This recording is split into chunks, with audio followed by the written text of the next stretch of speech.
Hola a todo el mundo. Me llamo Stanislas Dehaene y soy neurocientífico. Es decir, que trato de comprender cómo funciona nuestro cerebro. Y es de eso de lo que vamos a hablar hoy. Espero que hoy hayáis traído vuestro cerebro. Lleváis dentro una de las máquinas más extraordinarias del universo. El cerebro humano tiene aproximadamente 86.000 millones de neuronas que están interconectadas, y cada neurona ya es en sí una especie de mini procesador. Cada neurona se conecta con una media de otras 10.000 neuronas, lo que resulta en una cifra asombrosa: 1.000 billones de sinapsis, de puntos de contacto entre las neuronas. Pensamos, y esta es la hipótesis sorprendente, que todo lo que sentimos, todo lo que vivimos, todo lo que aprendemos, todas las palabras que conocemos vienen de nuestro cerebro. Todo lo que sentimos, los dolores, los placeres, vienen de nuestro cerebro, y los neurocientíficos tratamos de entender cómo funciona esta máquina. Seguro que habéis oído hablar del progreso de la inteligencia artificial. Actualmente se está logrando construir máquinas que tienen la capacidad de aprender y que son capaces de producir lenguaje. No obstante, me gustaría tratar de defender nuestro cerebro y mostraros también que es una máquina aún más extraordinaria que las máquinas modernas. Una de las maneras de verlo es pensar que este órgano que está en nuestra cabeza solo pesa 1,5 kilos. Comparadlo con los superordenadores que hay que utilizar para desarrollar modelos de inteligencia artificial. Además, consume 20 vatios, aproximadamente 1 millón de veces menos que los grandes ordenadores necesarios para hacer funcionar modelos de inteligencia artificial como ChatGPT, del que seguro que habréis oído hablar. Por tanto, debemos intentar comprender cómo la evolución ha logrado crear progresivamente esta máquina, porque entenderla conlleva entendernos a nosotros mismos. De esto me gustaría hablar hoy, de tratar de comprender el órgano biológico que nos hace pensar. Para mí, es el nuevo sujeto de esta cuestión tan antigua que es «Conócete a ti mismo». Intentemos conocernos a nosotros mismos para poder utilizar mejor algunas partes del cerebro y aprender mejor. Creo que hoy hablaremos mucho también sobre el aprendizaje. En mi caso, yo soy matemático. De entrada, lo que me interesa son las matemáticas, y me gustaría tratar de entender cómo nuestro cerebro logra interpretar las matemáticas. Es uno de los mayores descubrimientos de la humanidad, la invención de las matemáticas, la invención de los símbolos de los números, incluso los símbolos de las letras. Es algo que ha permitido a nuestra especie ir aún más allá de lo que otras especies de animales son capaces. Yo intento comprender en mi trabajo cómo se adapta el cerebro a nuevos aspectos culturales, como letras, palabras, cifras, etc. ¿Qué cambia en nuestro cerebro cuando aprendemos cifras arábigas o letras? En el cerebro hay una red de circuitos que es cambiante y que podemos ver. En el laboratorio tenemos equipos que llamamos de imagenología cerebral. Cualquiera puede simplemente tumbarse en la máquina, que son aparatos de resonancia magnética, y vamos a poder ver todo el cerebro. No solamente su anatomía milímetro a milímetro, o incluso por debajo del milímetro, sino que vemos también la actividad cerebral. Uno de los descubrimientos que mis compañeros y yo hemos hecho es que cuando comenzamos a leer un texto, hay una pequeña región del cerebro que se ilumina y que está aproximadamente en el mismo lugar en todas las personas que son capaces de reconocer las letras y de aprender a leer en un alfabeto concreto. También hemos descubierto que cuando hacemos un cálculo hay otras regiones del cerebro que se iluminan. Estamos intentando comprender cómo funcionan. Este es más o menos el itinerario de todo lo que vamos a hablar hoy. Y creo que aquí hay una doble cuestión. Comprender el cerebro pero también comprenderlo para utilizarlo mejor. Comprenderlo porque todos tenemos cerebro y todos necesitamos aprender a lo largo de nuestra vida, no solo en el colegio, sino a lo largo de toda nuestra vida. Además, sin duda, muchos de nosotros tendremos que enfrentarnos a dificultades en nuestra vida, ya sean enfermedades cerebrales o simplemente estados temporales del cerebro, como la depresión. Se trata también de esto, de comprender cómo este órgano es capaz de sumirnos en estos trastornos que afectan a una parte considerable de la población. Es muy probable que si nuestra vida se prolonga por encima de los 80 o 90 años, desafortunadamente padezcamos alguna enfermedad neurológica. Estas son más o menos las preguntas que me gustaría comentar con vosotros. Espero vuestras preguntas. Hola, buenas, profesor, soy Carlos. Sé que usted es neurocientífico y que gran parte de su trabajo va en relación a los procesos del aprendizaje. Mi pregunta es, como tal, ¿qué es la neurociencia y cómo nos podría ayudar a aprender mejor? Muchas gracias por la pregunta. Bueno, ¿qué son las neurociencias? Las llamamos neurociencias en plural porque en realidad es un conjunto de disciplinas cuyo objetivo es estudiar el cerebro. Es importante entender que en el cerebro diferenciamos numerosas escalas. Yo estudio el cerebro humano en su totalidad, con métodos de imagenología cerebral que permiten verlo desde el exterior.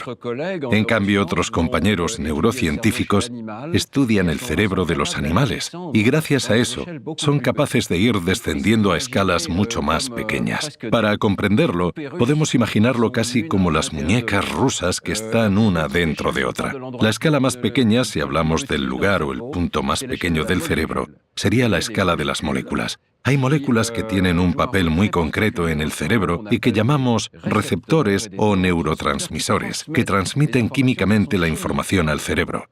Hay neurocientíficos que trabajan en esta escala y que estudian las moléculas que se abren y se cierran para transmitir los mensajes químicos. A una escala un poco mayor está la sinapsis. La sinapsis es un punto de contacto entre dos neuronas. Ahí hay un gran trabajo para tratar de comprender la velocidad y la naturaleza de la transmisión de la información, pero sigue siendo una escala microscópica. Luego pasaríamos a una escala algo mayor, la de las neuronas. Las neuronas miden unos pocos micrómetros, es decir, unas millonésimas de metro o milésimas de milímetro.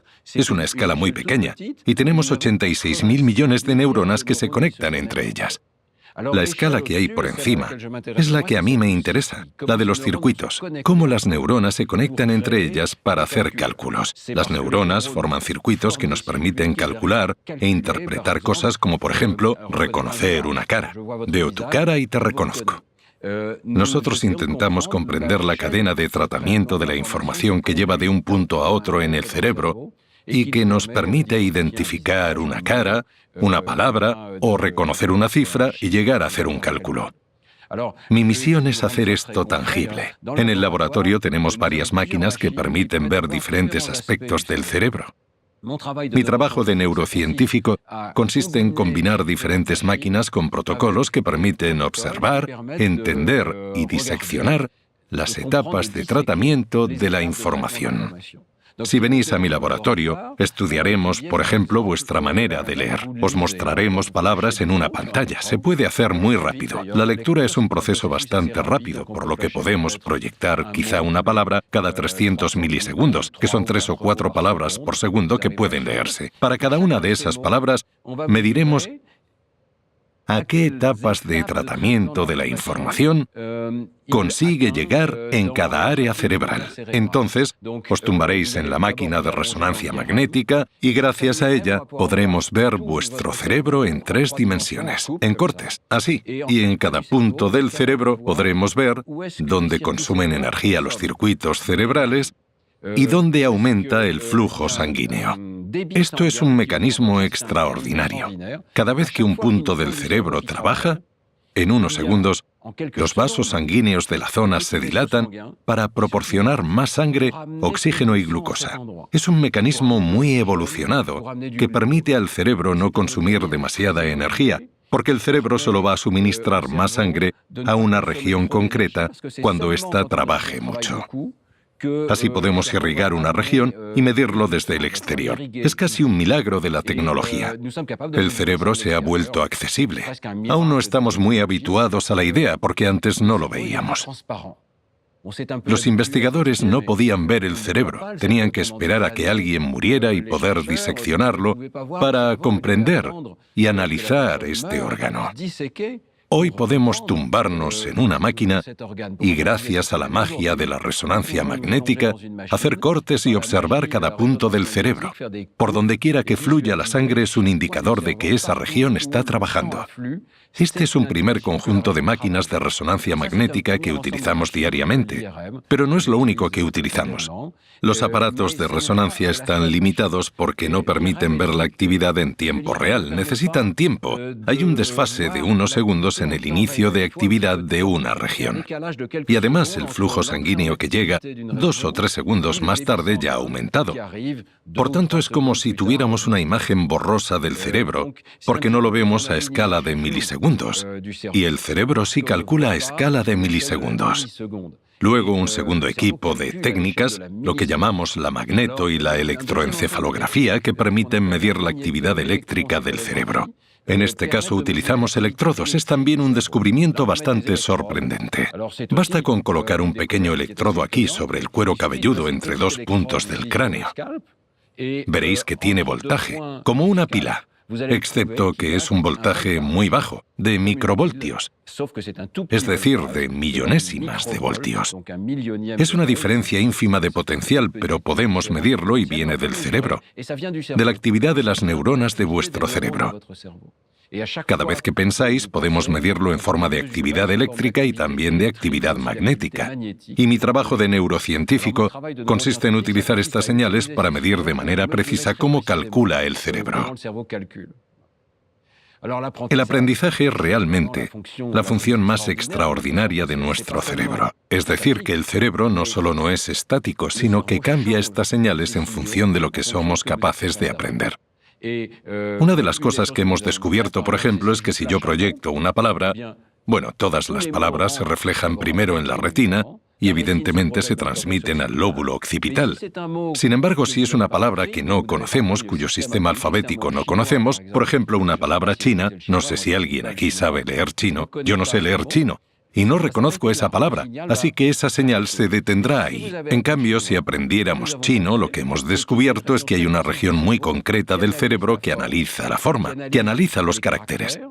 En 170 milisegundos aproximadamente, es decir, en una sexta parte de segundo, vuestro cerebro detecta el objeto del que se trata y enseguida esta actividad se transmite aún más lejos y reconoce el sentido de las palabras. En definitiva, las neurociencias consisten en eso, en tratar de crear puentes entre el objeto, el cerebro y el pensamiento. La manera en que el cerebro genera el pensamiento es una de las grandes asignaturas de la ciencia hoy día. Es uno de los grandes misterios de la ciencia.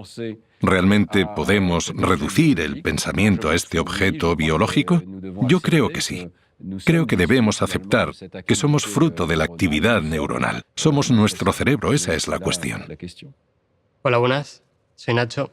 Sé que usted investiga sobre cómo funciona el cerebro humano y me gustaría preguntarle qué es lo que realmente significa aprender. Gracias por la pregunta. Probablemente el aspecto más extraordinario del cerebro sea llegar a modificarse para adaptarse al mundo exterior. Hay muchas definiciones sobre lo que es aprender. En mi libro yo reflexiono sobre varias. Voy a tratar de contarlo de forma concisa. Lo primero que podríamos decir es que aprender quiere decir crear en nuestro cerebro un modelo del mundo exterior. Cada una de nuestras regiones cerebrales entraña un pequeño modelo, una especie de maqueta de un aspecto del mundo exterior. Y tenemos miles de modelos. Yo tengo un modelo de la lengua francesa, por ejemplo, y vosotros tenéis un modelo del español que yo desafortunadamente no poseo. Tenéis un modelo de la forma en que las palabras han de encadenarse en español. Lo habéis aprendido. Aprender es modificar los parámetros del cerebro para crear un modelo del mundo exterior. Voy a daros un modelo de la manera en que puede funcionar. Pensamos que para aprender un modelo, es necesario modificar las sinapsis, que son los puntos de contacto entre las neuronas, para ajustar los parámetros de forma que se adapten al mundo exterior. Voy a poneros un ejemplo muy simple. He participado en la creación de una exposición en la Ciudad de las Ciencias de París. Si vais allí, podréis probar un experimento muy simple. Os pondrán unas gafas que desplazan el mundo exterior 10 grados a la izquierda. Os ponéis las gafas y el mundo parecerá normal, pero después os pondrán un objeto delante y os dirán, cógelo. Entonces intentáis cogerlo y vuestra mano va hacia el lado, porque vuestro sentido de la vista está alterado. Lo intentáis una segunda vez y nada. Lo hacéis una tercera vez y ya está. Habéis logrado coger el objeto. Lo intentáis una cuarta y bien. Una quinta y entonces os dicen, quítate las gafas. Os quitaréis las gafas, iréis a coger el objeto y vuestra mano irá hacia el lado, así. ¿Qué quiere decir esto?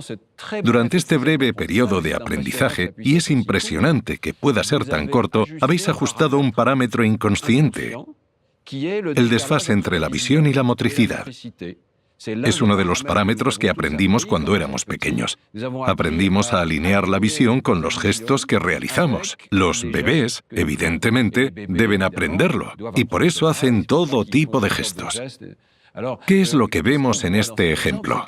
Que hace falta producir y observar una señal de error. Es la señal de error lo que nos permite corregir.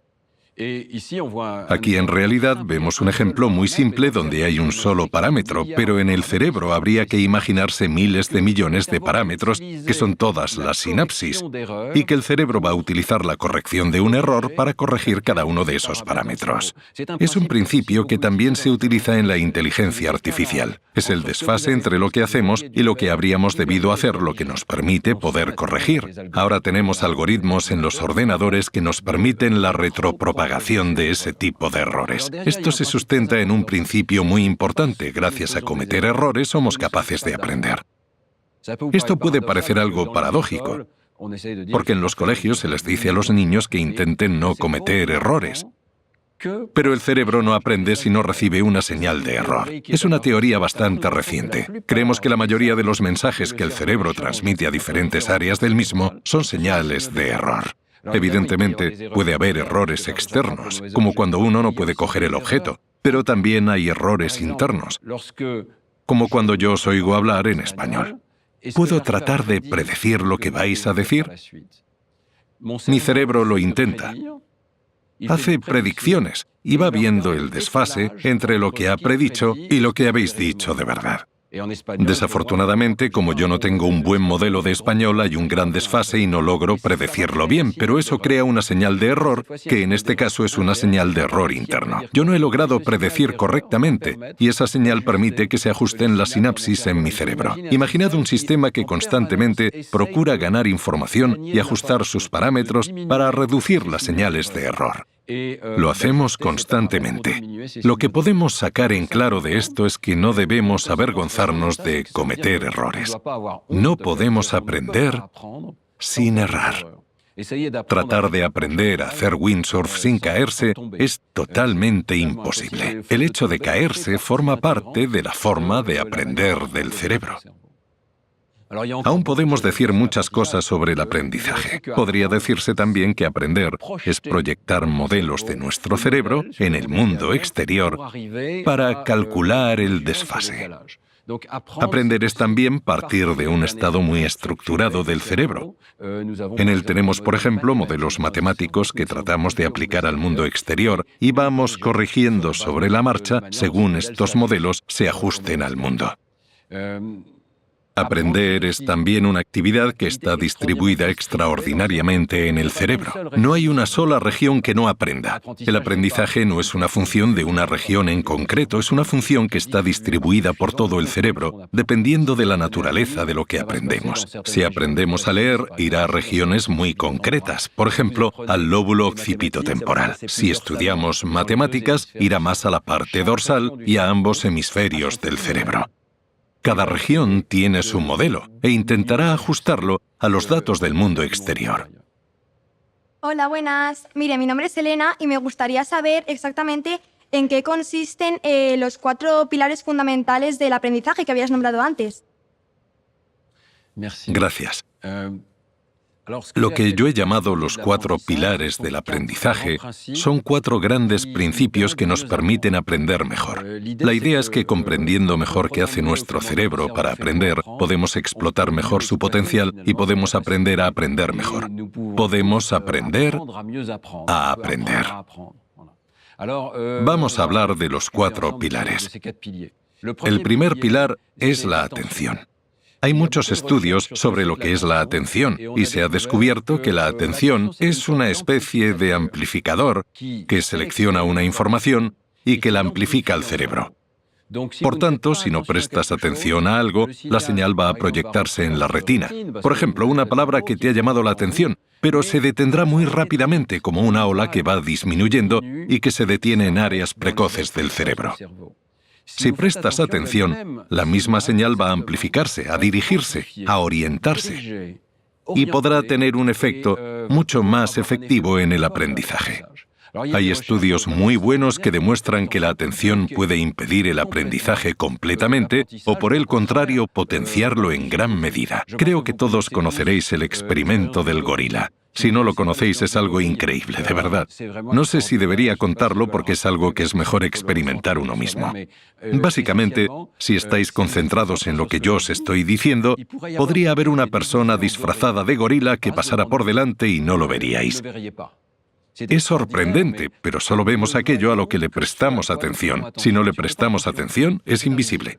Esto para el aprendizaje es una clave. Un niño que no presta atención a lo que el profesor dice no puede aprender nada. Bueno, esto no es del todo así.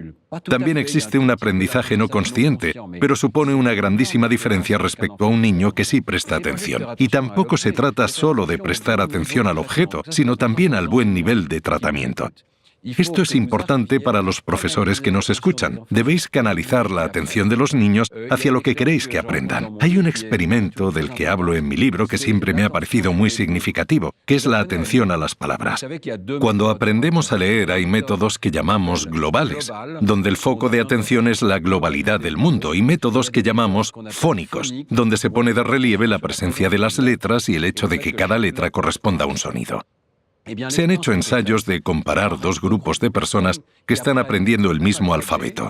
La única diferencia es que a uno de los grupos se le dice que son palabras como las del chino, que deben estudiarlas como un todo, y al otro se le dice que deben aprender cada una de las letras y el sonido que les corresponde. Es la única diferencia.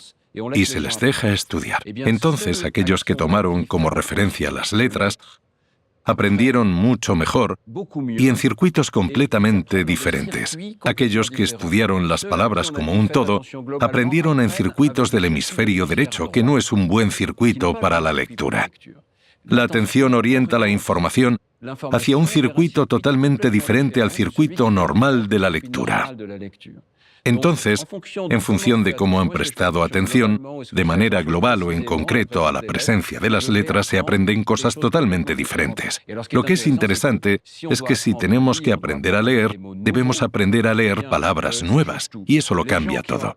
La gente que ha aprendido a descifrar letras es capaz de generalizar ese conocimiento a palabras nuevas, porque han prestado atención a algo que es general, a una regla general. Aquellos que han prestado atención a las palabras como un todo han logrado aprender una veintena de palabras, pero esto no puede trasladarse a otras palabras que se les presenten. Vemos, por tanto, que no es solo una cuestión de fijarse en el objeto, sino a la manera en la que lo representamos mentalmente. El profesor debe ser alguien que... Yo digo siempre que el mayor talento de un profesor es ser capaz de dirigir la atención del niño, del alumno, hacia el nivel correcto, hacia lo que queremos que aprenda. También hay estudios muy prácticos al respecto donde se muestra, por ejemplo, que si el aula está muy decorada se crea un efecto de distracción y la calidad del aprendizaje disminuye. Esto tiene consecuencias verdaderamente significativas para la organización de la enseñanza. Bueno, ese es el primer pilar, la atención. Ahora voy a ir quizá un poco más rápido porque podríamos estar hablando largo y tendido de esto. El segundo y el tercer pilar son lo que yo llamo el compromiso activo y la corrección de error. ¿Qué quiere decir esto? Que el cerebro no es pasivo. No podemos aprender de forma pasiva. Nuestro cerebro aprende cuando proyecta una hipótesis, genera una idea Y como he dicho hace un momento, hay una señal de error que le permite corregirse. Hay que intentarlo. No podemos aprender como sujetos pasivos esperando que eso nos llegue. Hay que intentarlo. Proyectar una hipótesis y recibir una respuesta que nos diga, no, no es eso, no es correcto, o bien, sí era correcto. El cerebro funciona de esta manera. ¿Qué quiere decir esto? Que la señal de error es crucial. Es necesario recibir una señal de error bien del exterior, como el profesor que corrige, o una señal interna que nos permita ver el desfase con la realidad, como cuando he cogido el objeto que estaba en desfase con respecto a la realidad. ¿Esto qué quiere decir? Que, por ejemplo, el sistema de notas no es apropiado. Una nota no es una buena señal de error. Hace falta una señal de error que sea informativa, que permita corregir y que proporcione información precisa para corregir el modelo. Cuando nos dan una nota, por ejemplo, un 4 sobre 20 o un 0 sobre 20, es aún peor. Lo que aprendemos de ahí no es cómo corregirnos, no es una información precisa que nos permita corregir. Lo que aprendemos es que no hemos acertado y, por el contrario, eso puede tener un efecto negativo, una especie de castigo, una comparación con los demás, una mala imagen de uno mismo, etc. Lo que queremos decir con señal de error no es en absoluto un castigo, es una señal informativa que permite corregir el modelo mental de nuestro cerebro. Por tanto, atención, compromiso activo, corrección de errores y el cuarto pilar de aprendizaje, que es lo que llamamos la consolidación, donde el sueño juega un papel muy importante. ¿Qué entendemos por consolidación? Que no podemos aprender en una única vez. Cuando aprendemos algo por primera vez nos exige un esfuerzo considerable, pero puede que no sea suficiente para poder automatizar por completo lo que hemos aprendido. Voy a poner un ejemplo. Aquí habrá gente que ha aprendido ya a conducir un coche. Yo creo que es el caso de unas cuantas personas. La primera vez que aprendes a conducir un coche, imagino que lo recordaréis, es aterrador, porque tienes la impresión de que debes prestar atención a todo al mismo tiempo y es imposible. No logramos prestar atención a todo al mismo tiempo. Al principio, todos los aprendizajes empiezan por la movilización de nuestra atención y de lo que se llama el córtex prefrontal, que está aquí detrás de la frente, que es un sistema que moviliza recursos para crear nuevas conexiones, como una especie de sistema de routing, de enrutamiento de la información en el cerebro. Cuando este sistema está en activo, no puede hacer dos tareas a la vez. Nos resulta difícil aprender a conducir porque tenemos la impresión de estar procesando demasiada información al mismo tiempo, de no poder hacerlo todo a la vez. Después de la consolidación, este sistema va a liberarse y podremos automatizar la conducción por completo, y quizá, por ejemplo, seamos capaces de tener una conversación a la vez, algo que es imposible a comienzos del aprendizaje. Por tanto, consolidar el aprendizaje conlleva liberar recursos para poder pasar a otra etapa del aprendizaje. En las neurociencias hubo un descubrimiento que es realmente importante, que es el papel del sueño. Los neurocientíficos han descubierto que aprendemos cuando dormimos y que el sueño tiene un papel fundamental en la consolidación de lo que hemos empezado a aprender. A mi parecer, es uno de los descubrimientos más importantes de las últimas décadas.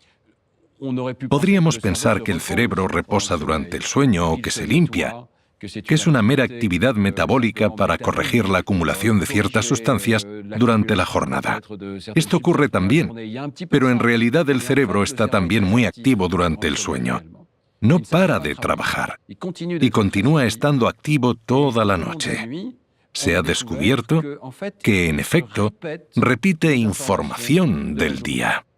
Cuando dormimos, no tenemos la impresión de estar trabajando, pero nuestro cerebro lo va a repetir y puede que por la noche repita decenas o incluso cientos de veces información que solo hemos recibido una vez a lo largo del día. Es decir, lo que hace potenciar el aprendizaje. Hay montones de estudios realmente interesantes, pero vemos, por ejemplo, que sin hacer nada, después de dormir, el rendimiento es mayor que antes de dormir. Las personas que juegan a videojuegos, quien juegue a videojuegos aquí seguro que lo sabe, quizá jugáis a un videojuego durante 3 horas y llega un punto en que no avanzáis. Ahí llegáis a una asíntota, es decir, habéis llegado a vuestro límite. Os vais a dormir y a la mañana siguiente jugáis al mismo videojuego y es más fácil. Se ha demostrado en laboratorio que los circuitos se consolidan durante la noche y lo vemos incluso a nivel de neuronas individuales. Es algo extraordinario. En animales se ha llegado a ver que las mismas neuronas que se han activado durante el día se reactivan durante la noche en el mismo orden. Por ejemplo, imaginemos un ratón que se pasea por un laberinto. Podemos encontrar neuronas que codifican cada lugar del laberinto, lo que llamamos células de lugar, place cells en inglés, en el hipocampo. Hay neuronas que se concentran en la posición del animal y cuando el animal se pasea por el laberinto se pueden ver las neuronas. Una neurona, 2 neuronas, 3, 4, que se activan en el orden correspondiente a la trayectoria del animal. Evidentemente, durante el día el ratón no necesita más de 10 segundos para completar el laberinto. Registramos las mismas neuronas durante la noche y revivimos la misma actividad en el mismo orden 20 veces más rápido, a toda velocidad. Hay una trayectoria neuronal que reproduce el trayecto que el animal ha seguido durante el día. Y eso le permite ir mucho más rápido en su aprendizaje. Lo que le ha llevado mucho tiempo durante el día se acelera por la noche. Por eso creemos que es un componente clave del aprendizaje. Hay muchísimos estudios que muestran, por ejemplo, que si mejoramos nuestro sueño, aprendemos mejor. Conocernos a nosotros mismos es algo realmente importante. Como he dicho al principio, Conoce tu cerebro forma parte del ideal filosófico Conócete a ti mismo, y es necesario ser conscientes también de la importancia de nuestro descanso. Creo que es algo clave para estar más a gusto en el mundo en el que vivimos. No hay que olvidarse de nuestro periodo de descanso. No solo nos es necesario para consolidar, sino también para profundizar. Hay estudios muy buenos que demuestran que descubrimos cosas durante el sueño. Creo que todos habréis oído hablar de científicos que se despiertan por la mañana diciendo: «Ya está, eureka, he encontrado la solución». Eso nos pasa a todos. Eso nos pasa a todos, sobre todo a los niños pequeños que encuentran, por ejemplo, una palabra nueva durante el día y luego, por la noche, el cerebro trabaja y profundiza en el sentido de esa palabra. Establece conexiones con otras palabras y descubre cosas nuevas. Esa palabra puedo aplicarla en una nueva circunstancia, etc. Hay estudios que demuestran que con los problemas matemáticos pasa lo mismo. Pongamos el caso de que estamos bloqueados en un problema. Esto se ha probado en laboratorio. Nos dan un problema matemático algo difícil que tiene truco para resolverlo. La gente no pilla ese truco antes de irse a dormir y a la mañana siguiente la mayoría de ellos, bueno, al menos un número significativo, encuentran una solución nueva y original al problema. Todos tenemos esta capacidad. Descubrir cosas mientras dormimos no es solo algo propio de grandes científicos, es una propiedad esencial de nuestro cerebro. Y estos son, grosso modo, los pilares del aprendizaje. Si logramos concentrar la atención, a tener un compromiso activo, a generar hipótesis, a sacar partido de las señales de error que recibimos y a disfrutar de un buen descanso. Es decir, que haya una alternancia de aprendizaje-sueño, veremos cómo mejora bastante en nuestro aprendizaje. Esto, por cierto, son cosas que ya se aplican en algunas ramas pedagógicas. En concreto, estoy pensando en la enseñanza de la música.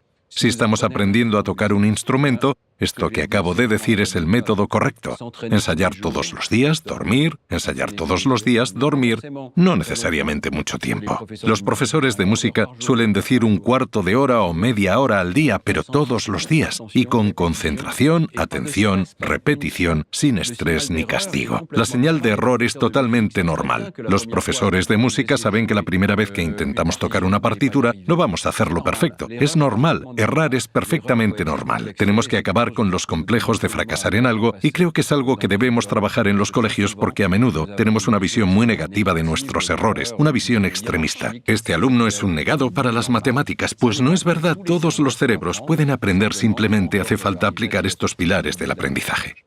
Encantada, soy Lucía y bueno, hoy los alumnos de hoy en día básicamente nos tratamos de memorizar y memorizar. Pero mi pregunta es si usted cree que realmente el aprendizaje memorístico es tan relevante en la educación. Yo creo que sí. Creo que es necesario aprender al menos una cierta cantidad de cosas de memoria. La razón es la siguiente. Nuestro cerebro no puede hacer dos cosas a la vez. Bueno, quiero decir, nuestro cerebro no puede hacer dos cosas conscientemente a la vez. Hay un espacio en el córtex prefrontal al que mis compañeros y yo llamamos el Global Workspace, el espacio de trabajo consciente. Y este sistema que está ligado a nuestro córtex prefrontal nos permite tomar consciencia de la información. El problema es que si tomamos consciencia de la información A, no podemos ver la información B. No podemos hacer dos cosas a la vez. Seguro que habéis oído cosas como las mujeres pueden hacer dos cosas a la vez y los hombres no. Todo eso es falso. Todos, hombres y mujeres, tenemos una clara limitación. No podemos hacer dos cosas conscientemente a la vez. Si estamos prestando atención a una tarea, no podemos al mismo tiempo hacer otra. Se han hecho muchos experimentos en laboratorio y los resultados son concluyentes. Si os pido que respondáis con la mano derecha a un sonido y con la izquierda a una señal luminosa, veremos que no podéis hacer las dos cosas a la vez, aunque cada hemisferio pudiera controlar su mano correspondiente. La realidad es que no. Mientras que atendéis al sonido, la luz deberá esperar. La cosa es que, como este espacio prefrontal es aquel del que tenemos consciencia, cuando estamos intentando atender y responder al sonido, no somos conscientes de que la luz está ahí, ni de que no estamos respondiendo a la luz. Por eso creemos que podemos hacer dos cosas a la vez. Es una ilusión.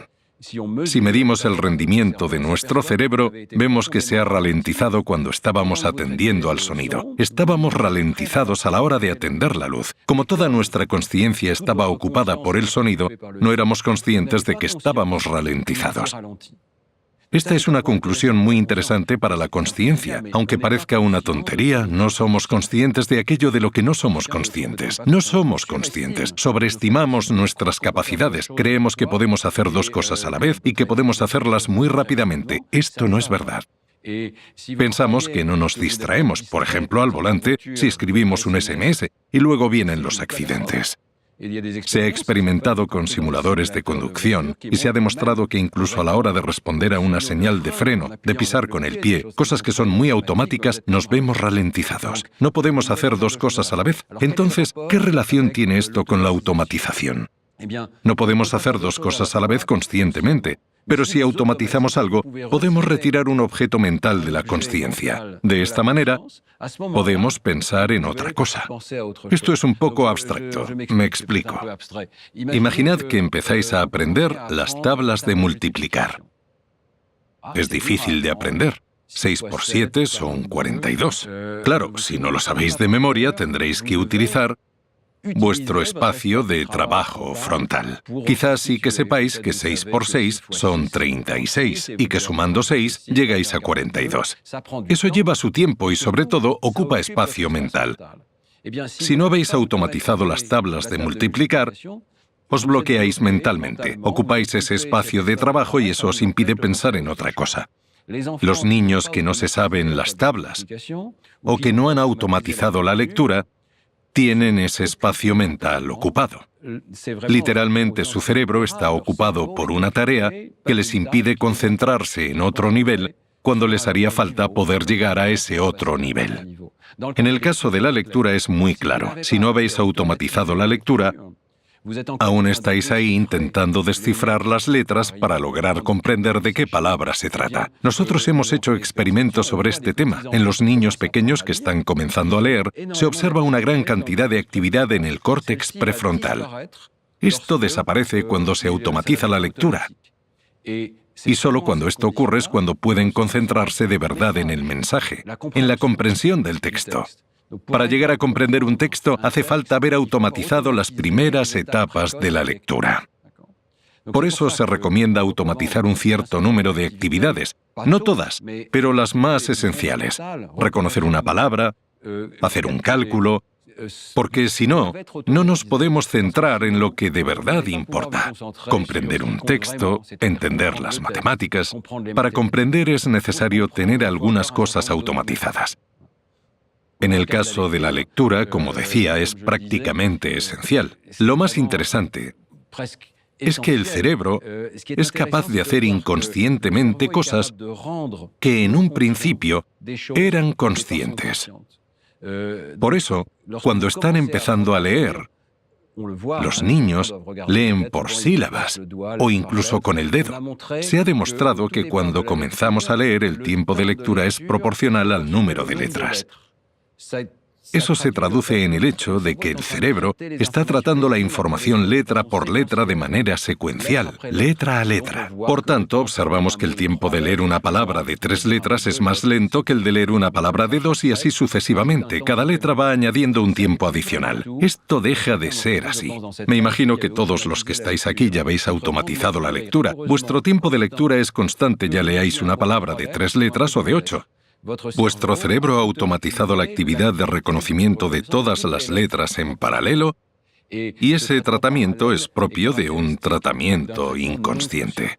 Hemos hecho muchos experimentos en laboratorio sobre lo que conocemos como percepción subliminal. Quizá hayáis oído hablar de este término. Lo que esto quiere decir es que si proyectáramos una palabra o una imagen durante un breve instante, y vuestro cerebro ha pasado a ese modo automático que decíamos, es capaz de tratar esa información de manera inconsciente. Esto es a lo que nos referimos con automatizar, hacer uso de esa capacidad de tratamiento paralelo automático del cerebro. Esto no se adquiere inmediatamente. Al principio el tratamiento siempre es consciente. Es al final del aprendizaje cuando logramos llegar a hacer que una tarea sea inconsciente. ¿Veis el doble mensaje? Nuestro cerebro tiene grandes límites. Hay un límite muy amplio sobre las cosas de las que podemos tomar conciencia en un momento determinado. No somos conscientes de una gran cantidad de aspectos del mundo en que vivimos. Nuestro espacio es limitado, pero si llegamos a automatizar conductas, podemos ampliar estos límites utilizando circuitos automáticos mucho más rápidos. Y esto nos permite liberar espacio de trabajo consciente para hacer otras tareas. Hola, soy Pablo y te quería preguntar una pregunta en base a lo que has dicho, que los bebés tienen mayor capacidad de aprendizaje que las máquinas actuales, que es que sabes de los cerebros de los bebés y por qué crees que el ser humano tiene mayor capacidad de aprendizaje que las máquinas actuales. Los bebés son algo extraordinario. Es una de las cosas que más me gusta estudiar en laboratorio. Mi mujer trabaja mucho con bebés en el laboratorio. Juntos, después de casi 30 años de estudio, hemos desarrollado una serie de técnicas para comprender mejor el cerebro de los bebés y hemos llegado a la conclusión de que efectivamente los bebés son superordenadores. Ya sé que suena raro porque no lo parecen. Cuando vemos un bebé, no vemos sus capacidades como tal. Las subestimamos porque no estamos viendo lo que pasa en su cerebro. Efectivamente, sus capacidades son muy limitadas, pero en su interior hay un superordenador que funciona y que está muy bien organizado. La visión que se tiene de los bebés ha cambiado por completo en los últimos años. Hace 40 o 50 años, cualquier pediatra habría dicho que el córtex de los bebés no funciona nada más nacer. Habría dicho que tienen reflejos subcorticales, reflejos más básicos, como el de mamar, etc. Pero que a nivel del córtex se necesitan varios meses o un año o dos para que se desarrolle. Había teorías como la de Piaget, que decía, por ejemplo, que se necesitan años para que el niño alcance el pensamiento lógico. Que los bebés no tienen pensamiento lógico, ni capacidad de razonamiento, ni la capacidad de entender números. Para Piaget, esto no comprendía solo a los bebés, sino también a los niños de 2 o 3 años que comienzan a entender el concepto de número. Piaget era un gran psicólogo e hizo descubrimientos muy importantes. Sin embargo, estaba muy limitado porque interactuaba con los niños a través del lenguaje. Por tanto, si tenía que esperar a que los niños hablaran, no podía ver el talento de los bebés que aún no han aprendido a hablar. Lo que ha cambiado es que hemos desarrollado otros métodos de comportamiento para ver cómo reaccionan los niños y, sobre todo, métodos de imagenología cerebral. Eso es lo que hacemos en laboratorio. Hemos sido de los primeros en intentar en muy buenas condiciones meter bebés en una máquina de resonancia con protección sonora y aplicando el confort necesario para hacer que se sienta bien. Respecto a esto, además, puede que os parezca duro imaginar a un bebé metido en una máquina de resonancia, pero pensad que los bebés saben protestar. Por tanto, si no está contento, va a ponerse a llorar y hay que detener el experimento. No son seres vulnerables, ni se debe pensar que hacemos experimentos ilegítimos con ellos. Al contrario, estos experimentos se hacen para tener mejor cuenta del potencial que tienen y en las mejores condiciones posibles para exprimir su talento.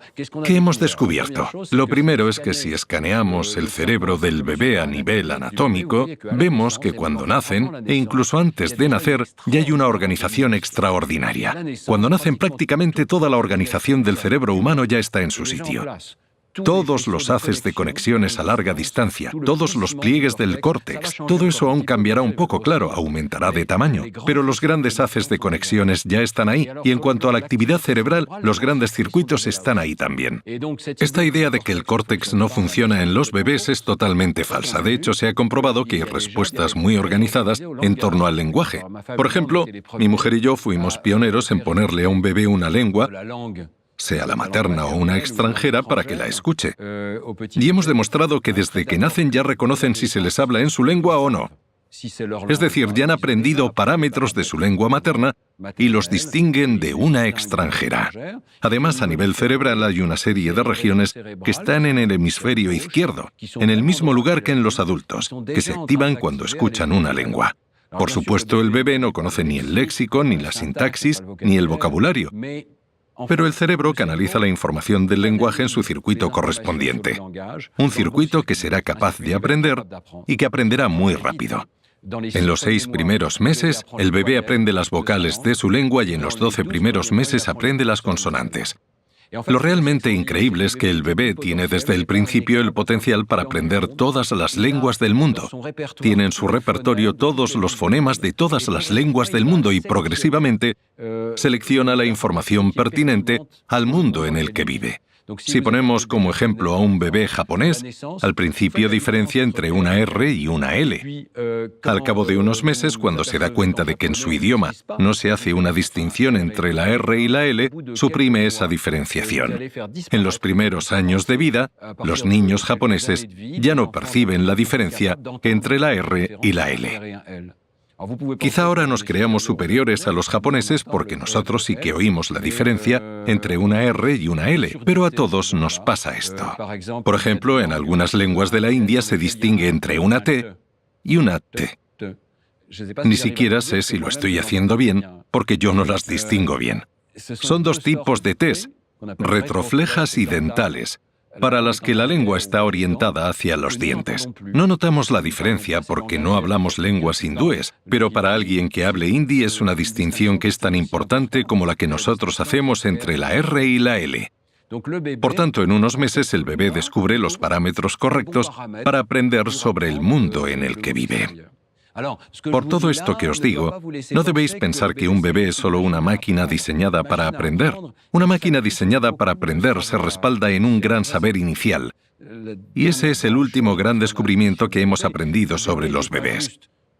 Un bebé no es una página en blanco que irá completándose progresivamente gracias al aprendizaje con cualquier información. Un bebé está dotado de razón, de lógica, de matemática desde que nace. Quizá os pueda parecer paradójico, pero un bebé conoce, por ejemplo, los números, concibe la idea y el significado de los números.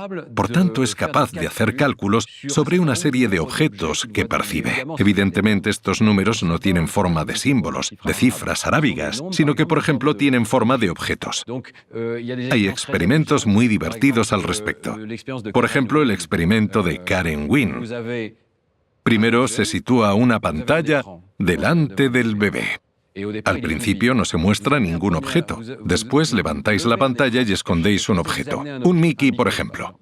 Luego cogéis otro objeto, lo escondéis tras la pantalla y la bajáis. Evidentemente debería haber 2 objetos, pero por arte de magia habéis quitado uno de los 2, de manera que el bebé, en vez de ver 2 objetos, solo ve uno. Entonces el bebé se sorprende, y la sorpresa del bebé, su mirada nos permite saber que esperaba que hubiese 2 objetos. Así pues, se esperaba que 1 más 1 fuesen 2. Y como no ha visto 2 objetos, se queda sorprendido. Hay muchos experimentos de este tipo. Incluyo varios ejemplos en mi libro que confirman que un bebé ya hace cálculos con objetos que puede percibir. Os pongo otro ejemplo. Tenéis una urna en la que se ven varios objetos en movimiento. Hay 3 objetos azules y 1 amarillo. Están en continuo movimiento. A continuación, escondéis la urna y retiráis un objeto, el objeto amarillo. El bebé se sorprende al verlo. Podemos calcular el tiempo que dedica a mirar el objeto y cuál es su reacción. Podemos saber que había calculado que el objeto amarillo tenía una probabilidad entre 4 de salir, porque solo había un objeto amarillo, mientras que había 3 probabilidades entre 4 de que saliese un objeto azul. El cerebro del bebé ya ha hecho este cálculo de probabilidades y por eso se sorprende más al ver el objeto amarillo que uno azul. Este tipo de experimentos, tanto a nivel comportamental como a nivel cerebral, nos muestran que el cerebro es una máquina probabilística y estadística muy eficaz. Desde que nacemos, alberga un repertorio de capacidades y de circuitos para el lenguaje, las matemáticas, la música, que no son los mismos, y además, por supuesto, una capacidad para el aprendizaje. Porque cuando predice incorrectamente, por ejemplo, si ve el objeto que no era, porque se esperaba ver el azul y ha visto el amarillo, va a actualizar su significado de la probabilidad, de la representación. Es lo que os decía, un error de predicción permite actualizar los modelos mentales. Con estos algoritmos, un niño aprende muy rápido. Si hablamos de inteligencia artificial en la actualidad, aún no hemos logrado imitar con la tecnología actual cómo aprende un bebé. Ya tenemos máquinas que aprenden automáticamente y que son excelentes, pero se diferencian de un bebé por la cantidad de información que necesitan para poder aprender. Un bebé necesita muy poca información. Le basta con escuchar 1, 2 o 3 veces una palabra. Simplemente con eso ya pueden comprender su significado. Hay algoritmos que extraen toda la información posible de lo que perciben, y cada sorpresa es una oportunidad de aprendizaje para el bebé. Actualmente las máquinas todavía requieren del Big Data, de los macrodatos. Si no hay macrodatos, es muy difícil que una máquina pueda aprender. Es una diferencia importante. De algún modo, un bebé es mejor superordenador que el mejor superordenador que existe en la actualidad. Mi nombre es Luis Barcelo y tengo una pregunta. En sus primeros inicios estudió las matemáticas en la neurociencia. Como ya sabemos, para algunos estudiantes las matemáticas pueden ser complicadas. ¿Qué consejo podría darle a estos alumnos y qué podría decirle a las escuelas para que enseñen mejor matemáticas? Como os comentaba, las matemáticas forman parte, al menos inicialmente, de las intuiciones de los niños desde que nacen. De hecho, tenemos capacidad de intuir no solo las cantidades, sino también el espacio, el tiempo, forma parte de aquello que la evolución nos ha concedido. Además, podemos demostrar que no solo les pasa a los seres humanos. Hay mucha investigación de la que hablo en mi libro sobre el don para las matemáticas y para los números. El don para los números no solo lo poseen los seres humanos, sino también muchos otros animales. No solo los primates, sino también en animales como los peces, por ejemplo. Es algo impresionante. Se han llevado a cabo experimentos con peces que demuestran que son capaces de percibir entre 2 ejemplares cuál es más grande. Por ejemplo, si hay un pez en un acuario, a la derecha hay otro con 16 peces y a la izquierda hay otro con 24 peces, el pez del acuario central escogerá el más grande de los otros 2 e intentará unirse al banco de peces más numeroso. Con este tipo de experimentos podemos ver que la capacidad de reconocer los números y de compararlos forma parte del patrimonio de la humanidad, y los bebés también la tienen desde muy temprana edad. Por cierto, quiero destacar también que no se ha detectado una gran diferencia entre géneros, entre hombres y mujeres. Lo digo porque hay mitos sobre eso. No es verdad que haya diferencias biológicas precoces sobre esta cuestión. Al contrario, todos los experimentos demuestran que los hombres y las mujeres tienen el mismo potencial para las matemáticas. Por ello, cuando pensamos en las matemáticas, creemos que tienen un rol identificativo, lo que provoca que muchas mujeres piensen que las matemáticas no son lo suyo. Pero de inicio, todos los seres humanos tenemos el mismo potencial y los instrumentos y fundamentos están presentes en muchas especies animales. Por lo tanto, ¿qué ocurre? Para mejorar la enseñanza en matemáticas, es absolutamente necesario que estén basadas en sus intuiciones previas y en el concepto de número, de conjunto, de forma concreta.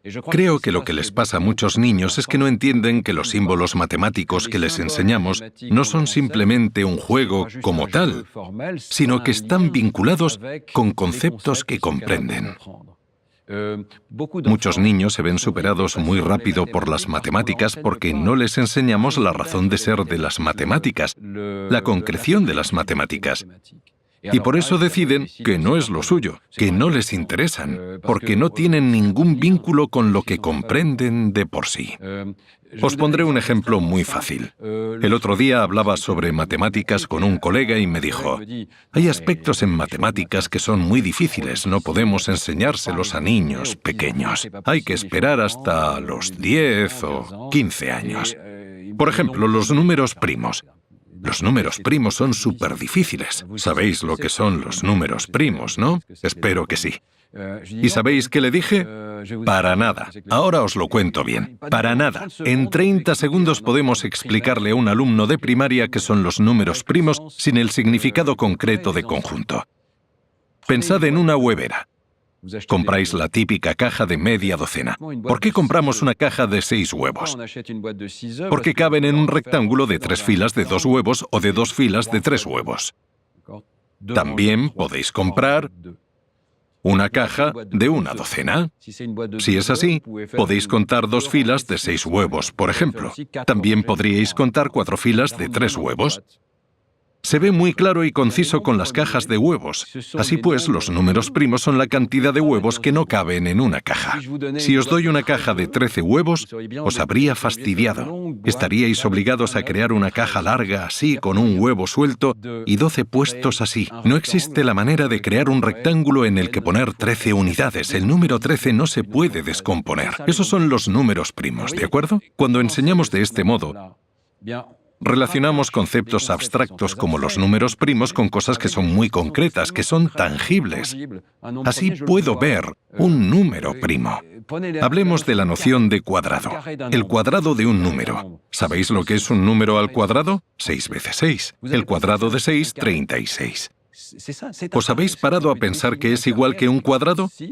Sí, es un cuadrado. Podemos dibujar un cuadrado con 6 filas y 6 columnas y saldrían 36 casillas, es decir, un cuadrado. Creo que la enseñanza de las matemáticas tiene un valor añadido cuando la basamos en el origen de estos conceptos. Y dicho origen reside en la capacidad que posee nuestro cerebro para intuir números, el espacio, los conjuntos, etc., y que todos poseemos. Así pues, todos los niños y todos los cerebros pueden ser competentes en matemáticas, más o menos según su interés, sus ganas y el tiempo que le dediquen, pero será así si nos basamos en las intuiciones. Os contaré una anécdota personal. A mí siempre me han apasionado las matemáticas. Uno de los motivos por los que siempre me han gustado es porque una vez tuve un profesor que nos hacía hacer cosas realmente emocionantes como esta.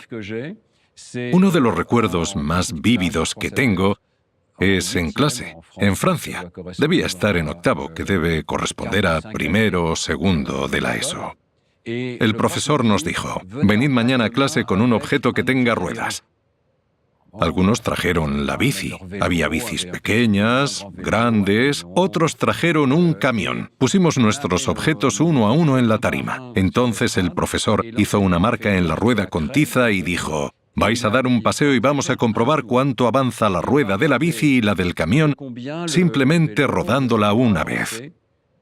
A continuación, medimos con 1 metro cuánto habían avanzado con una sola rodada. Medimos también el diámetro de la rueda y pusimos las cifras en una tabla. Además, era la primera vez que veía una tabla. No era una tabla de Excel, pero era una tabla de números. Teníamos que poner la longitud y el diámetro y al dividir ambas cifras, el resultado daba 3,14 más o menos. Para mí, fue un descubrimiento alucinante.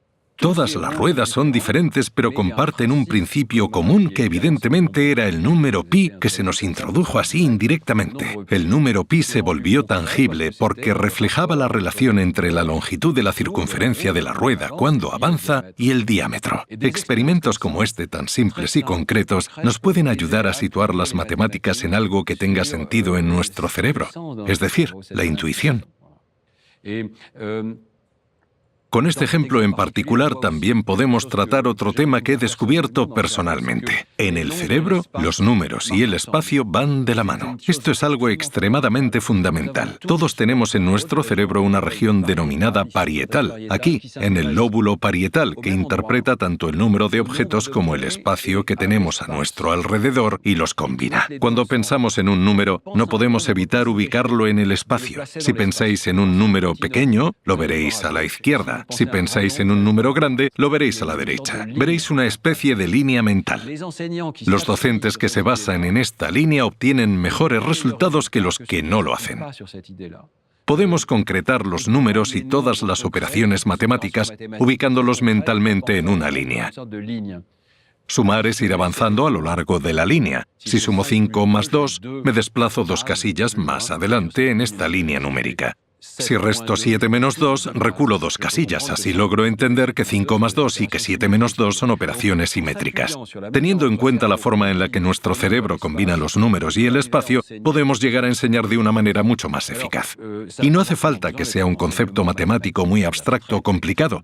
Hay muchos estudios que demuestran que juegos como los puzzles, al menos para los niños, pero también juegos más sencillos, como el parchís, en el que vamos avanzando casillas según la tirada de dados, esta clase de juegos hace que los niños se aficionen a las matemáticas y que tengan más facilidad para entenderlas en comparación con otros niños. Yo abogo por un aprendizaje que sea menos formal, pero que tenga en cuenta las intuiciones espontáneas que albergamos en algunas partes de nuestro cerebro. Hola, buenas. Yo soy Yaiza y me da curiosidad saber qué es lo que ocurre en nuestro cerebro cuando leemos. He investigado mucho sobre este tema.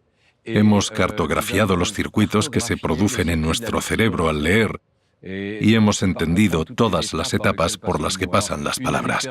Uno de los experimentos clave para nosotros fue comparar personas que nunca habían aprendido a leer, es decir, analfabetas, y personas que fueron escolarizadas y aprendieron a leer. Llevamos a cabo el experimento en Portugal y en Brasil. Era un experimento bastante complicado porque queríamos encontrar personas que no habían aprendido a leer, ya no porque tuvieran algún tipo de dificultad o dislexia, sino porque no tuvieron la oportunidad, porque su familia no pudo escolarizarlas, por ejemplo. Así pues, las sometimos a un escáner en Neurospin y también en Brasil. Observamos todas las diferencias entre sus cerebros, lo que nos permitió elaborar una especie de mapa sobre lo que cambia en el cerebro cuando aprendemos a leer y por dónde pasa el circuito de la lectura en el cerebro.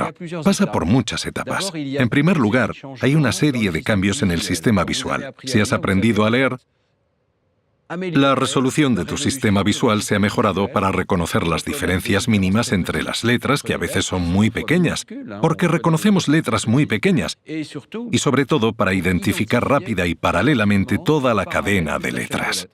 Hemos comentado que hay una región cerebral que está aquí en el hemisferio izquierdo, en el lóbulo occipitotemporal, que se especializa en los alfabetos que uno ha aprendido a reconocer. Lo que es realmente extraordinario es que siempre se ubica en el mismo lugar en cada uno de nosotros. Podríamos pensar que como la lectura es una actividad cultural con grandes diferencias entre países en cuanto al sistema de evaluación y al método de aprendizaje, tendría circuitos completamente diferentes. Y no, hay un circuito totalmente particular y muy reproducible para aprender a leer, y en él hay una etapa clave que es reconocer la cadena de letras. Después existen otras regiones que se modifican igualmente, que reconocen los fonemas. En este momento, se pasa automáticamente de la cadena de letras a la cadena de sonidos, a los sonidos del lenguaje, a los fonemas que se corresponden con cada palabra. A partir de ahí, el cerebro trata las palabras escritas de la misma manera que las palabras habladas. Así pues, todas las áreas del lenguaje se sitúan en el hemisferio izquierdo, en el lóbulo temporal, en el área de Broca, que se activa del mismo modo para reconocer el significado de las palabras y la forma en que éstas se combinan para formar frases, tanto a nivel escrito como oral. A modo de resumen, cuando uno aprende a leer, aprende una especie de interfaz visual nueva para entrar en el sistema del lenguaje. Antes de aprender a leer, los niños tienen un lenguaje oral. Las áreas cerebrales del lenguaje oral se reutilizan para reconocer las palabras escritas y para comprender un texto y sus frases. Es decir, aprendemos una interfaz, un sistema que reconoce la forma de las palabras y que las envía hacia las áreas del lenguaje. Para hablar de todo esto, utilizo un concepto que llamo reciclaje neuronal. No hay nada en la evolución que nos haya preparado para leer, en cambio sí para comprender el lenguaje oral. El lenguaje oral es particular de la especie humana. Todas las especies humanas desarrollan el lenguaje. Es algo intrínseco en nuestra biología, pero la escritura no. La escritura es una invención muy reciente. La escritura solo tiene unos miles de años y por tanto no ha podido hacer presión genética para que nuestro cerebro evolucione para aprender a leer. Hasta hace pocas generaciones, únicamente una pequeña parte de la humanidad aprendía a leer. Así pues, no es algo que tenga una presión genética que haya podido cambiar nuestra evolución. Cuando aprendemos a leer, nuestro cerebro es como el de un primate y debe reutilizar los circuitos que ya sirven para otra cosa. Hemos descubierto que existen circuitos de esta parte visual de nuestro cerebro que sirven normalmente para reconocer los objetos, las caras, y que se reorientan para aprender a reconocer las letras gracias a nuestra capacidad de aprendizaje, a la plasticidad de nuestro cerebro. Cuando aprendes a leer, al cabo de unas semanas o meses, una pequeña región cerebral se especializa en el reconocimiento visual de las letras. Pero solo lo hace con las letras que has aprendido. Si aprendes a leer el alfabeto romano, serás capaz de reconocer la forma de estas letras en particular, pero no reconocerás, por ejemplo, el alfabeto hebreo o los caracteres chinos. El cerebro se especializa en unas formas concretas de las letras. Es muy interesante ver que la forma de nuestras letras se ha adaptado para que sea más fácil obtener este aprendizaje en nuestro cerebro. Es decir, el cerebro no se ha adaptado genéticamente para aprender a leer, sino que culturalmente han sido las letras las que han evolucionado para poder aprenderse e inscribirse más fácilmente en los circuitos preexistentes de nuestro cerebro. No sé si lo sabéis, pero las letras se originaron para simplificar formas. Inicialmente, eran formas muy concretas que se usaban para hablar de objetos. Por ejemplo, la letra A. Imaginaos la letra A en mayúsculas. ¿Sabéis a qué corresponde? Dadle la vuelta 180 grados. Ahora tenéis una A así, al revés. Es la cabeza de una vaca o de un buey. El sonido de la letra A, que tenía inicialmente un sonido glotal, fue la primera letra, el primer sonido más bien que representaba al buey en las lenguas semíticas en el origen del alfabeto. Hemos tomado prestada la forma de la cabeza de un buey y la hemos transformado en una letra porque es fácil aprenderla. Luego ha evolucionado y ha cambiado progresivamente. Por esta razón está girada 180 grados. De hecho, hemos elegido para las letras de nuestro alfabeto formas que son fáciles de aprender para nuestro cerebro, para la región particular del cerebro que utilizamos para aprender a leer. Así trabajan los circuitos muy rápidamente.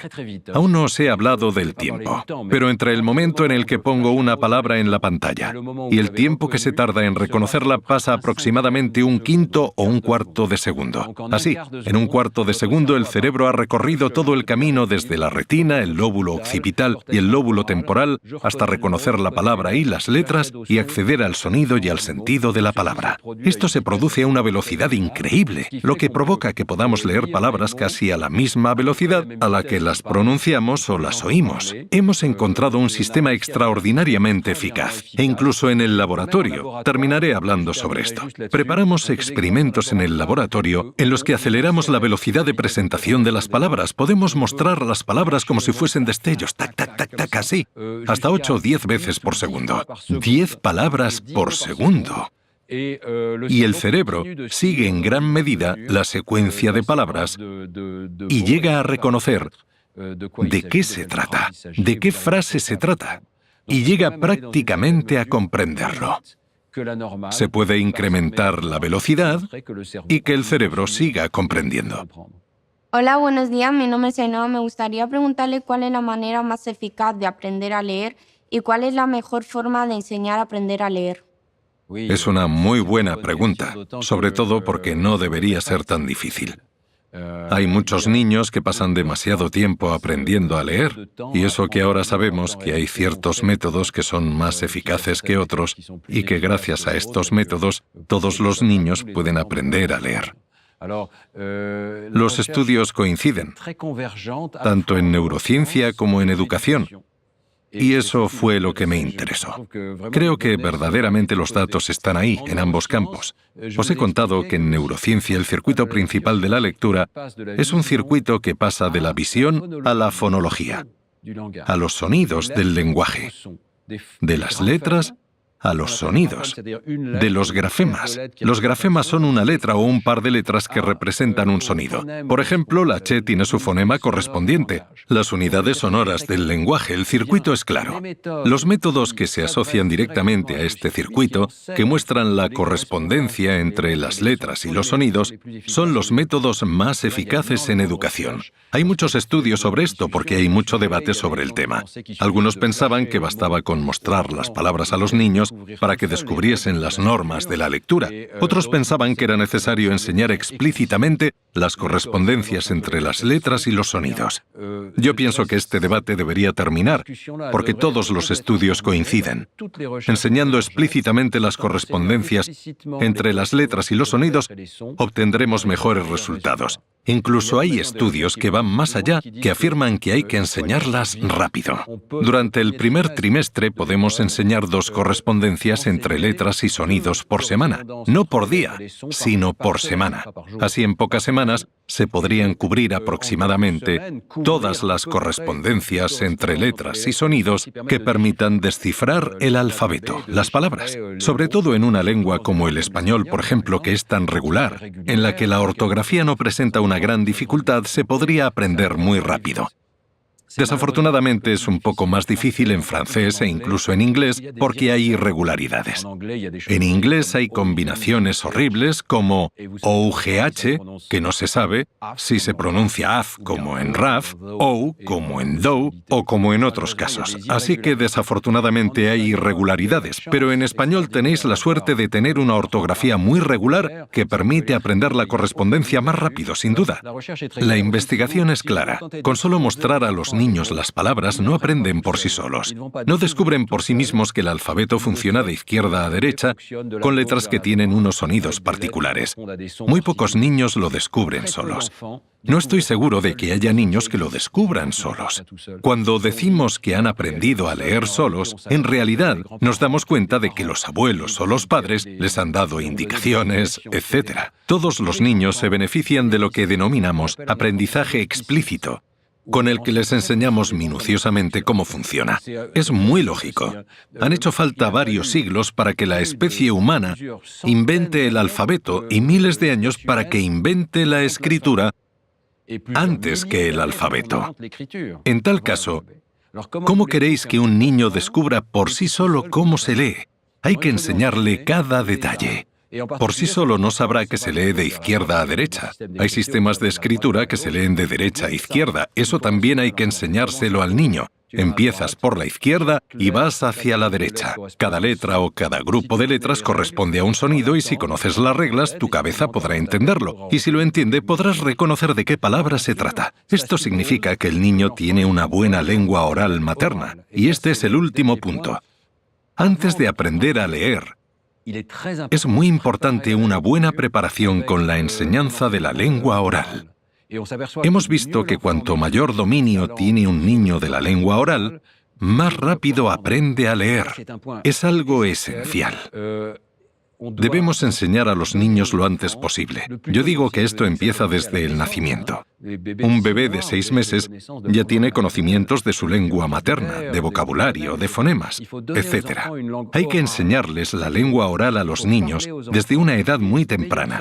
Si les hablamos enseguida, tendrán más vocabulario antes de saber leer y aprenderán a leer más rápido porque necesitarán descifrar las palabras escritas. En este aspecto, los estudios son muy claros y un tanto tristes también. Hay un estudio reciente sobre el que hablo en mi libro que afirma que cuando los niños tienen entre 4 y 5 años, se ven unas grandes diferencias de vocabulario entre ellos según su nivel socioeconómico. Hablamos del 30 Million Word Gap, un intervalo de 30 millones de palabras de diferencia que los niños han podido oír simplemente en función de su procedencia y de la forma en la que hablamos cerca de ellos, lo que se instaura directamente en su cerebro. Los niños a quienes hemos hablado más tienen una actividad en el área de Broca, una de las principales áreas cerebrales del lenguaje, bastante más intensa que la de los niños a quienes no se les ha hablado lo suficiente. Para mí, es una señal de alarma muy importante en la sociedad actual, porque hablamos menos a los niños. Todos tenemos teléfonos móviles. A veces se los damos y olvidamos que tenemos que interactuar con ellos. Otras son los padres los que están con el móvil y están tan absortos que no hablan con sus hijos. Eso modifica directamente las capacidades de su cerebro y va a determinar en gran medida la facilidad con la que aprenderán a leer.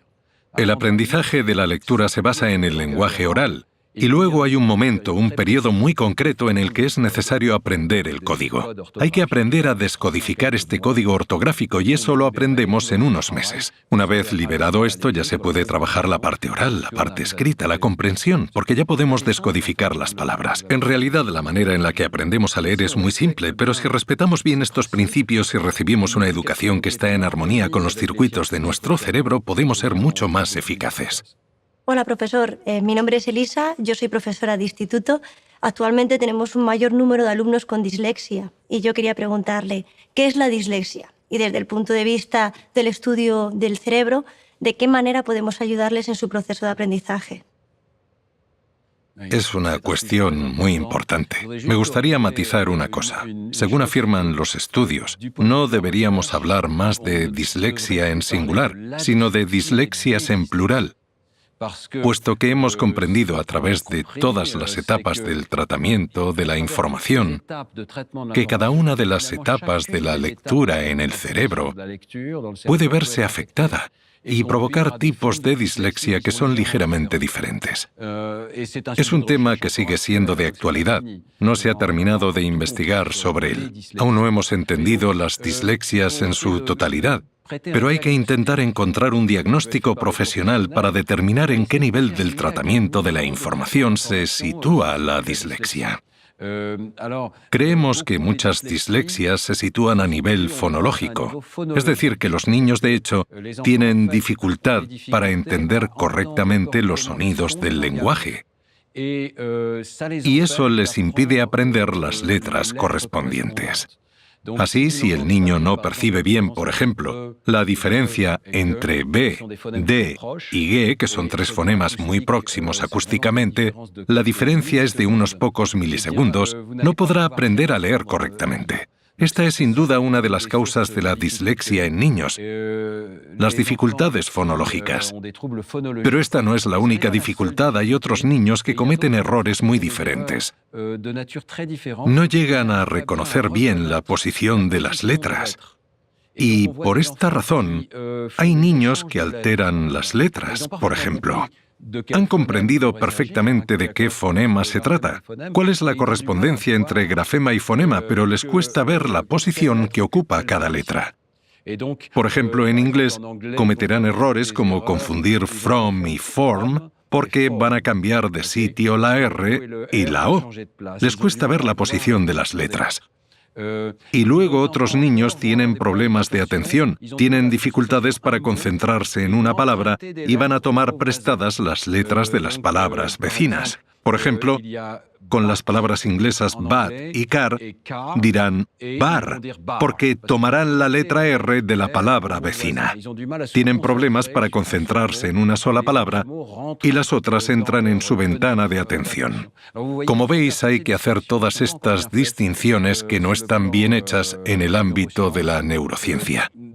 Todavía no lo entendemos todo de la dislexia, se debe hacer un trabajo de investigación en este campo. Pero a grandes rasgos hemos observado que cada etapa puede conducir a una forma de dislexia particular, y es importante comprender que son dificultades que a menudo son biológicas o genéticas. Se está desarrollando toda una genética de la dislexia. Hemos identificado un grupo de genes que afectan a la capacidad de organización de las redes neuronales, a su capacidad de establecer conexiones, lo que causa algún tipo de dislexia. La dislexia tiene un componente familiar. Si tienes un hermano o una hermana disléxicos, tienes muchas probabilidades de ser disléxico también. El componente biológico es determinante. Y esto es todo lo que puedo decir sobre el estado actual del conocimiento sobre la materia. Actualmente estamos desarrollando unas pruebas más sofisticadas. Para obtener el mejor diagnóstico, hay que hacer pruebas específicas para valorar si es una dislexia con origen visual, fonológico. Después, en cuanto a los métodos de aprendizaje, simplemente diré que cuanto más eficaz es un método de aprendizaje para un niño sin dislexia, más eficaz será para los niños con dislexia. Dependiendo de la naturaleza de su dislexia, insistiremos en un aspecto o en otro. Por ejemplo, para los niños que cambian las letras de posición, podemos espaciar las letras. Hay muchos estudios que muestran que tan solo añadiendo un poco más de espacio entre las letras, mejoramos la capacidad de lectura de los niños que tienen problemas para leer. Si el niño tiene un problema fonológico, insistiremos en las diferencias fonológicas. Le mostraremos una boca, por ejemplo. Le resultará muy útil ver la boca y no simplemente oír, porque tienen dificultades de comprensión que está pronunciando B de G. En este caso, la posición de la lengua cambia y de este modo centra su atención en la posición de la lengua que crea los diferentes fonemas. El tema es interesante, por ejemplo, para los niños sordos. Para ellos es muy duro aprender a leer porque no tienen este componente fonológico y no comprenden al inicio qué es la fonología. Podemos ayudarlos haciéndoles tocar la boca de alguien que habla e intentando que comprendan cómo funcionan los fonemas. A partir de ahí, aprenden a leer más fácilmente. Este tipo de cosas pueden servirles también a los niños disléxicos. Y es siempre igual. Una vez que hemos comprendido cómo funcionan los circuitos cerebrales, creo que podemos ayudar mejor a estos alumnos, determinando en qué etapa presenta algún déficit. Una última cosa, que no cunda el pánico. La experiencia que he tenido trabajando en colaboración con muchos colegas en los hospitales o en los centros especializados es que todos los niños disléxicos pueden aprender a leer. La plasticidad del cerebro garantiza que todos los niños terminan aprendiendo a leer. Hemos visto ejemplos extraordinarios de plasticidad cerebral.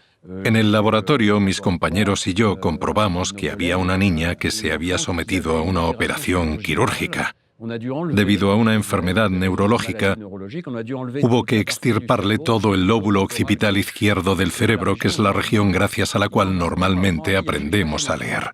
Podríamos haber pensado que nunca llegaría a aprender a leer. Si le hubiese pasado de adulta la capacidad de leer, habría desaparecido con una lesión cerebral en esa región, pero siendo niña no tuvo ningún problema. Fue a la escuela, aprendió a leer con normalidad, y cuando le hicimos la resonancia, vimos que en el hemisferio derecho de su cerebro, una región totalmente simétrica fue la que había aprendido a leer. Así que no cunda el pánico. El cerebro del niño es lo suficientemente plástico para superar grandes dificultades, como la pérdida total de una parte del cerebro.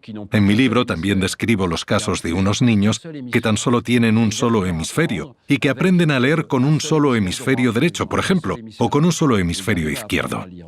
Esto significa que incluso las dislexias más severas pueden tratarse con el trabajo duro durante el tiempo necesario de un pedagogo y con el esfuerzo de los padres y del niño. Buenas, mi nombre es Supriya y quería preguntar, uno de los estudios de la neurociencia es la conciencia y quería saber qué es exactamente y qué sabemos de ella. Gracias. Una pregunta muy precisa. La consciencia es quizás uno de los problemas más interesantes y apasionantes del cerebro. Durante siglos hemos tenido una visión dualista de la consciencia. Concebimos la idea de que el alma y el cuerpo son dos cosas diferentes, mind and brain en inglés, y que todos los aspectos superiores de nuestra consciencia son, en última instancia, independientes del material de nuestro cerebro. Y en muchas religiones existe la creencia de que el alma sobrevive aunque el cuerpo muera, que la consciencia y el cerebro son independientes. Estamos intentando cambiar completamente este punto de vista con el estudio de la neurociencia, que indica que cada uno de nuestros pensamientos conscientes corresponde a un estado cerebral. Pero todavía hace falta ver cómo funciona. ¿Cuál es la correspondencia? He investigado mucho al respecto. En realidad son estudios bastante simples que consisten en encontrar condiciones en las que podamos distinguir un tratamiento no consciente de la información y un tratamiento consciente. Por ejemplo, yo puedo mostrar muy rápidamente la imagen de una palabra y si os la enseño muy poco tiempo no la veréis. Será invisible. Es lo que llamamos imágenes subliminales. Es algo fácil de hacer en un laboratorio. Es suficiente con que proyecte una imagen y la reemplace por otra rápidamente. Si las condiciones son correctas, si la primera se proyecta durante un tiempo tan corto que no da tiempo a leerla, veréis únicamente la segunda. El cerebro ha captado la primera, la ha captado la retina y podemos ver hasta dónde va. Así podré desenmascararla, por ejemplo, quitar la segunda imagen o desplazarla un poco. Y así con un simple vistazo la persona dice, he visto la palabra. Y podéis encontrar las condiciones ideales en las que el estímulo es absolutamente constante. Pero 1 de cada 2 veces la persona dice que la ha visto y 1 de cada 2 dice que no. En esas condiciones, todo es igual. La estimulación física es igual, pero la consciencia varía, y esto es lo que hacemos en el laboratorio. A partir de ahí desplegamos todos los métodos de imagenología cerebral y demostramos que hay una gran diferencia entre el tratamiento consciente y el no consciente en el cerebro. El cerebro funciona bastante en modo no consciente y muchos de sus circuitos se activan así.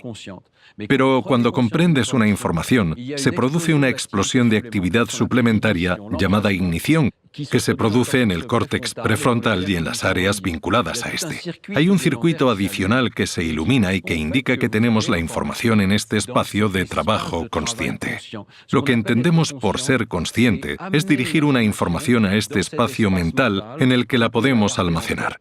Lo que nos sorprende es que puede tratarse de información que se ha mostrado en ráfaga, muy brevemente, como una palabra, pero si has tomado conciencia de ello, significa que tienes la información disponible en un circuito resonando en el cerebro que te permite pensar en él.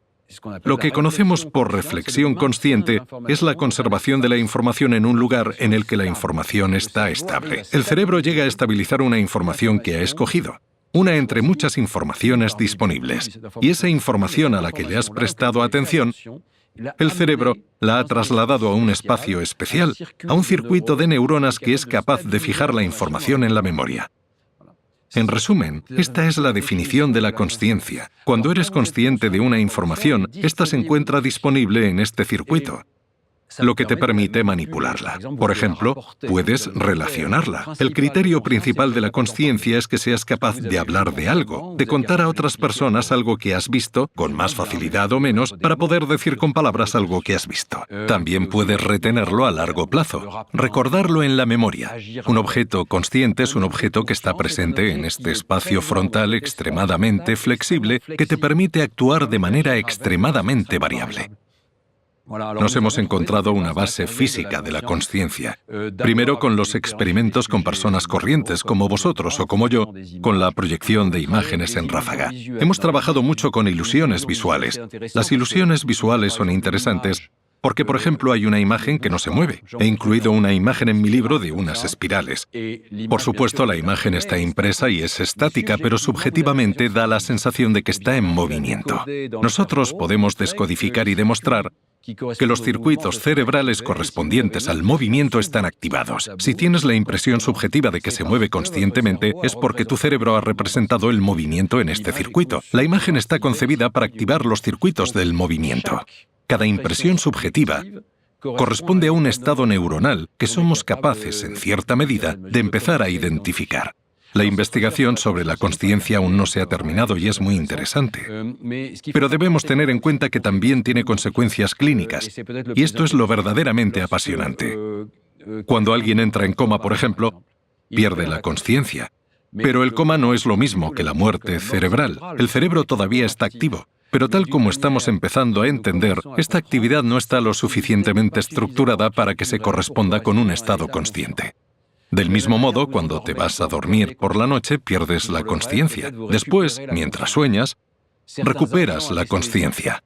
Algunos agentes anestésicos, como el propofol, provocarán que pierdas la consciencia en pocos segundos. La anestesia general. Estamos empezando a entender cómo funciona, a entender que estas intervenciones traumáticas o farmacológicas perturban el circuito de la consciencia y le impiden activarse o tener esta actividad estable a larga distancia que se corresponde con el estado consciente.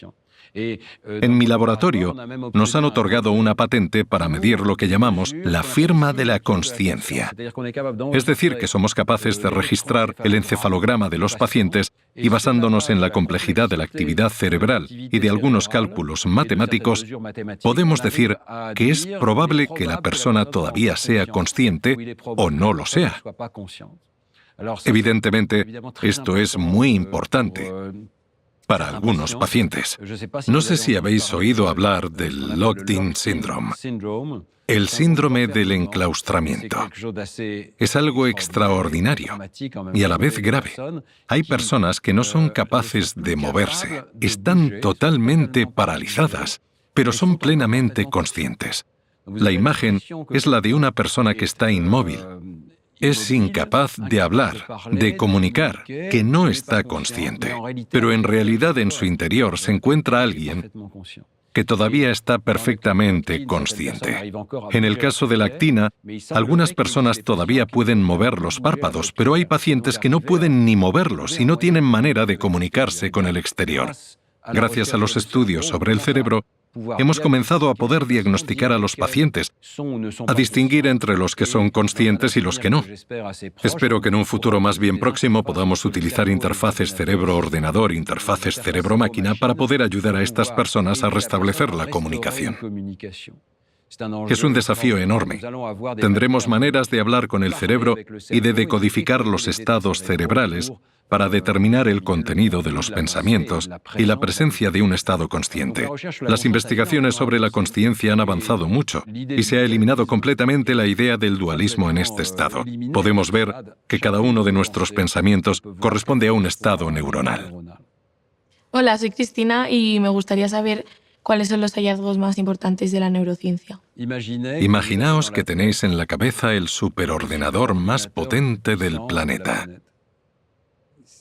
Consume 20 vatios, pero es capaz de hacer cálculos que todavía no hemos logrado imitar en los ordenadores. Ahora es cuando estamos empezando a poder imitarlo. Imaginaos que cuando tenéis delante a un bebé estáis ante un superordenador. Creo que eso tiene grandes resultados prácticos y filosóficos también. Con filosóficos me refiero a que soy mi cerebro. Debo aceptar, con cierta humildad, que todos mis pensamientos, todas mis capacidades, que pueden ser más o menos buenas, provienen de mi cerebro y de los aprendizajes que he adquirido. He recibido formación durante años y todavía puedo aprender. Mi cerebro es plástico a cualquier edad. Evidentemente es más plástico en la infancia, pero es capaz de aprender en todas las edades. Puedo cambiar, pero debo aceptar también los límites de mi propio cerebro. Cuando yo muera, mi cerebro morirá. No puedo vivir más que mi cerebro. Soy mi cerebro. Y esto también significa que tengo que cuidar a este superordenador. Este superordenador necesita alimentación, oxígeno. Es fundamental. Y para algunos niños que son de un nivel socioeconómico bajo, alimentarse es algo que de por sí es muy importante. Además, como he dicho, necesitan dormir. Pensad en vuestro sueño y en el sueño de vuestros niños. Es fundamental. El cerebro se construye en gran medida mientras dormimos. Pensad en todo lo que necesita el cerebro para alimentarse. Y no es solo la alimentación física, sino también la intelectual. He comentado que hay que hablarle al cerebro. Habladles a vuestros hijos. Pensad que cada vez que interactuáis con un bebé, se producen millones de sinapsis. Estimamos que cada segundo se producen entre 2 y 3 millones de sinapsis en el cerebro de un niño que se hacen y deshacen con la plasticidad cerebral.